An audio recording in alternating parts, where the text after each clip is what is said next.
Hello guys, nag-search ako sa YouTube.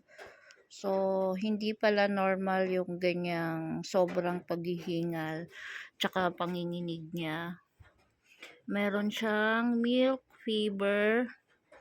Yung gatas sa dede niya is namumuo, hindi na dededean mabuti ng mga dogs, ng puppy. So, ginawa ko ganyan, hinat compress ko, pinayakap ko sa kanya yung bottle, gustong-gusto naman niya. Kanina pa siya hindi mapakali guys, kawawa naman ang mama dog natin. Yan, mas gusto niya, natahimik siya ngayon, ganyan nilagay ko yung hot bottle sa kanyang dede. Iniikot-ikot ko rin yan guys, huwag kayong mag-alala. Para maging comfortable naman siya.